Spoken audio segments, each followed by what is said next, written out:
What happens with the apostles? Episode 7 of Midnight Mass begins this finale back at the church as Mildred wakes up to reveal that she's as young as Paul now. Just like the others, she experiences that same strange, ethereal wisps of smoke in her vision. As she steps into the bloodstained church, Paul sits with his head bowed, asking if it hurt. Meanwhile, all the possessed townsfolk essentially turn into zombies, maniacally chasing after those who haven't been resurrected. Held up in a house are a number of survivors, including Hassan and Sarah. As this gang talk, they realize that Bev and the others intend to purge this island then leave, bound for the mainland. Aaron realizes, with horror, that if they make it there this could spread like a virus. In order to stop that, she tasks the gang with heading down to the docks and destroying all the boats. If they can self-contain this outbreak, then maybe they'll have a chance. Unfortunately, Bev and Sturge break up their meeting by throwing a Molotov in through the window. Why does Annie kill herself?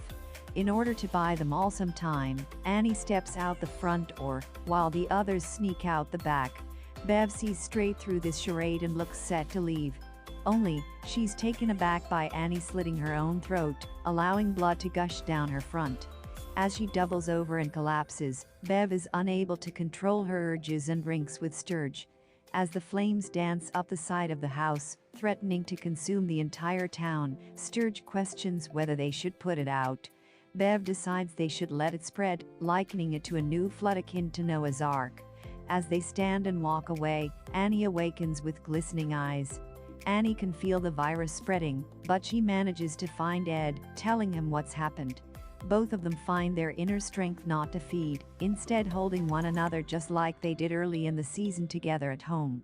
Elsewhere, Leeza tries in vain to shoot the angel, which happens to be munching down on a poor victim inside a house. Several gunshots later, and the angel continues to feast, shrugging off the bullets. Getting nowhere, Leeza and Warren decide to burn the place down. As they light it up, the creature shrieks and take to the skies, as the possessed townsfolk continue to do the work of God. What happens at the church? Church bells rouse them from their feast though, as Bev shows Father Paul the burning remnants of the village before him. Paul is unsure whether this is really just, likening them all to wolves, and believing they're not worthy. Bev is too far gone to believe this though, claiming that priests are the last test for her faith, and deciding to lead the others instead. With the church presumed to be the one safe haven and the ark in this fable, Sarah sneaks in the back and looks set to light the place up. After spreading gasoline around, Paul heads in and notices his daughter there. Given he's actually Pruitt, but a much younger version, he tells Sarah that he's proud of her and that he loves her. However, Sturge barges in behind him and shoots Sarah in the chest, watching her fall to the ground with a thud. Paul tries to feed her his blood, ripping his own flesh to allow blood to flow into her mouth, but she simply spits it out, unwilling to turn into one of them, and taking a noble death instead. Who burns the church down? This singular act of watching his daughter die is enough for Paul to pick up a candlestick and burn the church himself. He scoops up his daughter and takes off, as Bev watches in confusion. As she turns her gaze to the community center, he notices Hassan throwing gasoline over the wood. Before he can continue though, Bev shoots the man square in the kneecap. This horrible woman calls him dirty and a terrorist, pointing out what he's about to do. While this is going on, that angel from before grabs Aaron and slams her to the ground. As it feasts on her neck, Aaron grabs a knife and attempts to clip its wing. There's a moment where it looks up puzzled, but Aaron gently grabs its head and pulls it back to her wound. What happens to the angel? The angel eventually flies down to the dock, gingerly, heading west and running from the imminent sunrise. Given we know the sun burns anyone with its blood, it's safe to assume that this is what's happening here. But how has it managed to escape the sun, while on the little island full of stray cats? Anyway, we were led to believe that the angel dies in all this, thanks in part to the slits in its wings Aaron has managed to produce. This much is especially true through our final two survivors, but we'll get to that in a second. As Aaron fades from this world, reflecting back on her choices, everyone breaks into a big all song as they await sunrise. As the town burns, Ali and Hassan both praise Allah on the shore. Who survives at the end? Through all of this commotion, the two people who actually survive this ordeal relatively unscathed are Warren and Leeza. After burning the angel inside the abandoned building, they sneak off down to the shore and use an untouched canoe to drift off to safety. With all the other boats on the island either burned or destroyed, this is their one ticket out of there. Out at sea, they notice the angel flying away, and as the canoe drifts off and the sun rises, Leeza reveals that she can't feel her legs.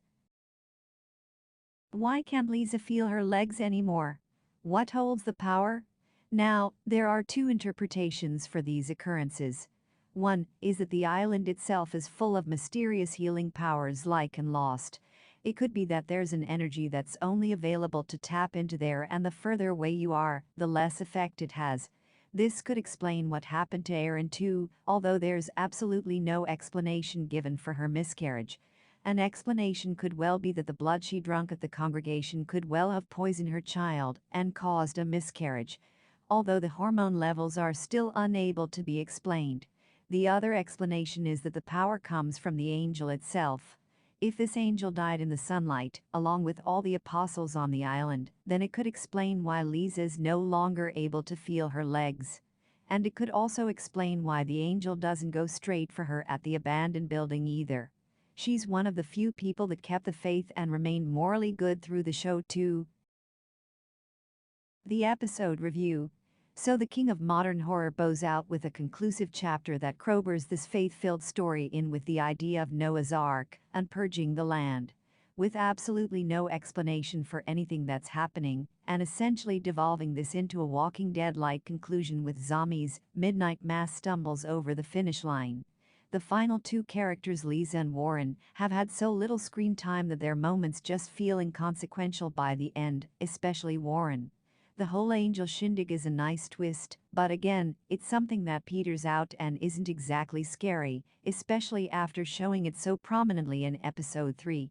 The biggest problem though comes from killing Riley off in episode 5. I mentioned it before, but he's really been the anchor for this show, balancing out the devout faith of Bev and Father Paul with a more scientific reasoning. The fact that Erin even dies after him too just goes to show how directionless these past few episodes have been since this occurred, struggling to actually wrap things up in a consistent manner.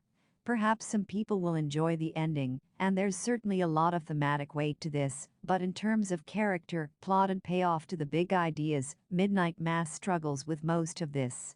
The slow burn essentially peters out with a rabble of plot pieces and tropes that are neither scary nor particularly well executed. A shame for sure, but this has not been one to remember.